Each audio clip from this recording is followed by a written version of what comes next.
Hello friend, good afternoon.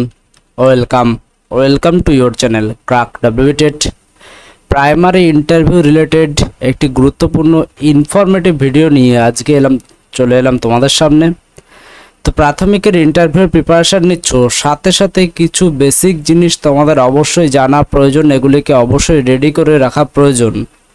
সেটি হচ্ছে কি ডকুমেন্ট। দেখো, যে এই বিষয়গুলিকে হালকা করে নেবে তার জন্য কিন্তু বাতিল হতে পারে ইন্টারভিউ।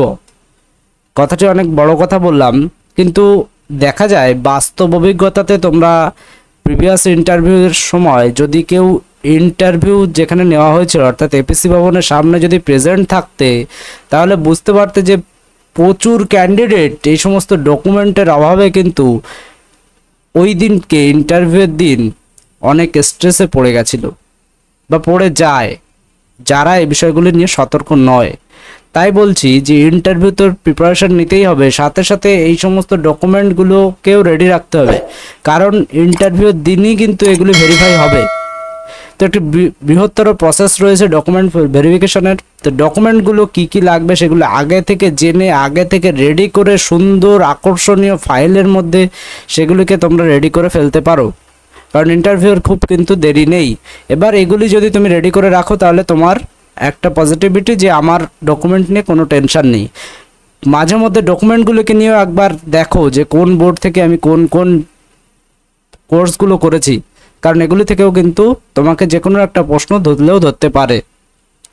যারা চ্যানেলে নতুন অবশ্যই চ্যানেলটিকে সাবস্ক্রাইব করে নিও, এবং যারা এখন আমাদের টেলিগ্রাম গ্রুপে জয়েন হওনি তারা অবশ্যই ডেসক্রিপশন বক্সে টেলিগ্রামের লিঙ্ক আছে, সেখান থেকে টেলিগ্রাম গ্রুপে জয়েন হয়ে যেতে পারো, অথবা এই কিউআর কোডটি স্ক্যান করে কিন্তু তোমরা টেলিগ্রাম গ্রুপে জয়েন হয়ে যেতে পারো। প্রত্যেকের জন্য ফ্রি পিডিএফ রয়েছে। ফ্রি পিডিএফ সম্পর্কে এই ভিডিওতে আমি ডিটেলসে বলবো না, যে কোনো একটি ভিডিও দেখে নাও আমাদের চ্যানেলে, তাহলে কিন্তু বুঝে যাবে যে কীভাবে তোমরা ফ্রি পিডিএফটি পাবে।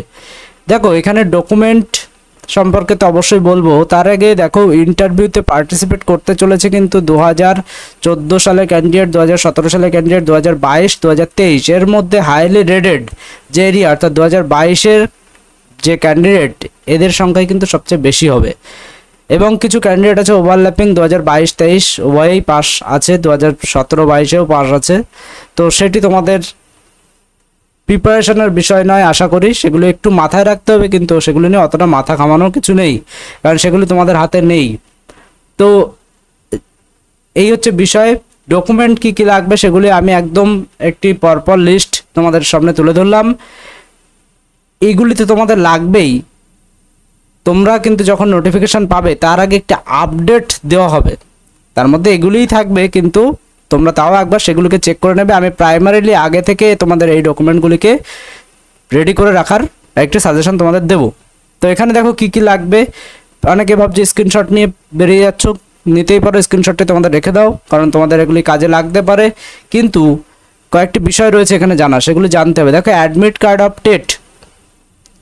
অনেকে কি করে, টেটের যে অ্যাডমিট কার্ড রয়েছে, কম্পিউটার জেনারেটেড যে অ্যাডমিট কার্ড রয়েছে, সেই অ্যাডমিট কার্ডটা নিয়ে ইন্টারভিউতে চলে যায়। কিন্তু আমি বলে দিচ্ছি সেই অ্যাডমিট কার্ডটি কিন্তু ভ্যালিড হবে না। কোনটি নিতে হবে? তুমি যেদিন অ্যাডমিট কার্ড টেট পরীক্ষা দিতে গেছিলে, অ্যাডমিট কার্ডের ওপরে ইনভিজিলেটর একটা সাইন করে দিয়েছিল, ওইটি হচ্ছে তোমার অরিজিনাল অ্যাডমিট কার্ড, এবং ওর পরে তোমরা ওটিকে সব জায়গায় ব্যবহার করতে হবে অরিজিনাল হিসাবে। তোমরা ডকুমেন্ট ভেরিফিকেশনের সময় কিন্তু ওটিকে তোমাদের সাবমিট করতে হবে। তোমরা যে কোনো একটা কম্পিউটার জেনারেটেড যে কোনো যে অ্যাডমিটটি দেওয়া হয়েছিল অনলাইনে, সেই কপিটি নিয়ে চলে গেলে তাহলে কিন্তু সেটি গ্রান্ট হবে না। অনেকে অ্যাডমিট কার্ড হারিয়ে ফেলেছো, যারা হারিয়ে ফেলেছো তাদের কিছু প্রসেস রয়েছে, তার জন্য তোমরা অবশ্যই একবার পর্ষদে আগে থেকে কন্ট্যাক্ট করে প্রয়োজনীয় ডকুমেন্টগুলি রেডি করে ফেলো, কারণ এই ধরনের সমস্যা কিন্তু অনেকেরই থাকে। নেক্সট 2 নম্বর রয়েছে downloaded document of TET qualification. প্রথমত টেট কোয়ালিফাই করবার সময় স্ক্রিনে একটি এসেছিল ডেট অফ বার্থ এবং রোল নাম্বার, রেজিস্ট্রেশন নম্বর দেওয়ার পরে কিন্তু তোমাকে কোয়ালিফাইড দেখিয়েছিল, ওইটির স্ক্রিনশট দেবে।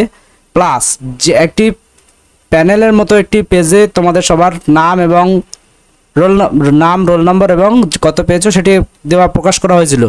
সেটির যে পেজে তোমার নাম আছে সেই পেজটি প্রিন্ট আউট করে সেটি কিন্তু রাখতে হবে, সাথে টেট কোয়ালিফাইড সার্টিফিকেট এটি রাখতে হবে। এই সবকটি ডকুমেন্ট রাখতে হবে। যদি তোমাদের মনে হয় ইন্টারভিউয়ার বা ডকুমেন্ট ভেরিফিকেশনের ওখানে যারা আছে তাদের যদি মনে হয় যে ওই পেজের ওইটি লাগবে না, তারা বাদ দিয়ে দেবে, কিন্তু তোমরা ইন্টারভিউর সময় নিয়ে যাবে অবশ্যই। অ্যাডমিট কার্ড অফ মাধ্যমিক পরীক্ষা, তার মাধ্যমিক পরীক্ষার অ্যাডমিট কার্ড লাগবে, এ তো আর নতুন কিছু নেই যে এসপ্রুভের জন্য। নেক্সট রয়েছে মার্কশিট অ্যান্ড সার্টিফিকেট অফ মাধ্যমিক পরীক্ষার যে মার্কশিট এবং সার্টিফিকেট দুটোই কিন্তু লাগবে। এরপর রয়েছে marksheet and certificate of 2 year D.El.Ed. আচ্ছা, এখানে আরেকটি মিস হয়ে গেছে, সেটি হচ্ছে হায়ার সেকেন্ডারি কিন্তু মার্কশিট এবং সার্টিফিকেট দুটোই কিন্তু লাগবে। হায়ার সেকেন্ডারি অ্যাডমিট কার্ড কোনো প্রয়োজন নেই। মার্কশিট অফ 2 ইয়ার ডিএলএড বা বিএড, যে বিএড তো অ্যালাউ নেই এখন, তো ডিএলএডের যে 2 ইয়ার্স মার্কশিট রয়েছে সেটি প্রথম ইয়ার এবং দ্বিতীয় ইয়ার দুটোরই মার্কশিট কিন্তু অরিজিনাল নিতে হবে। সাথে জেরক্স করতে হবে, অন্তত পক্ষে 2 থেকে 3 কপি জেরক্স তোমরা করবে, তার বেশিও লাগতে পারে, পরে এটি আমরা আপডেট দিয়ে জানিয়ে দেবো যে কয় কপি মোট করতে হবে। Marksheet and certificate of graduation, যদি গ্রাজুয়েশন দেখাও তাহলে সেই মার্কশিট বা সার্টিফিকেট দিতে হবে। আর একটি বিষয় এখানে দেখো, ডিএলএড এর মার্কশিটও কিন্তু দিতে হবে এবং সার্টিফিকেটও কিন্তু দিতে হবে। নেক্সট 8 নম্বর রয়েছে কাস্ট সার্টিফিকেট, যে যার কাস্ট সেই কাস্টের সার্টিফিকেট দিতে হবে। যদি তোমাদের অনেকের থাকে ডিজিটাল সার্টিফিকেট নেই, তারা পারলে ডিজিটাল সার্টিফিকেট করে নাও, অথবা অনলাইনে তোমাদের কিন্তু ডিজিটাল নম্বর পাওয়া যায়, সেই নম্বরের একটি স্ক্রিনশট নিয়ে বা প্রিন্ট আউট করে তার ওইটির সঙ্গে জুড়ে দিতে পারো। ভালো হয় যদি টাইম পাও তাহলে ডিজিটাল সার্টিফিকেট বের করে নেওয়া। PH certificate as per government rules, pH যারা আছে তাদের কিন্তু পিএইচ সার্টিফিকেট লাগবে। এক্সামটেড ক্যাটাগরি যারা আছে তাদের যে এক্সামটেড ক্যাটাগরি যে সার্টিফিকেট সেটি কিন্তু লাগবে। এক্স সার্ভিসম্যান যারা রয়েছে তাদের সেই এক্স সার্ভিসম্যান সার্টিফিকেট কিন্তু লাগবে। First engagement letter issuing by the competent government authority as a para teacher, তো যারা প্যারা টিচার তাদের জন্য কিন্তু এই যে গভর্নমেন্ট অথরিটির যে ইস্যু করা ফার্স্ট এনগেজমেন্ট লেটার এটি কিন্তু লাগবে।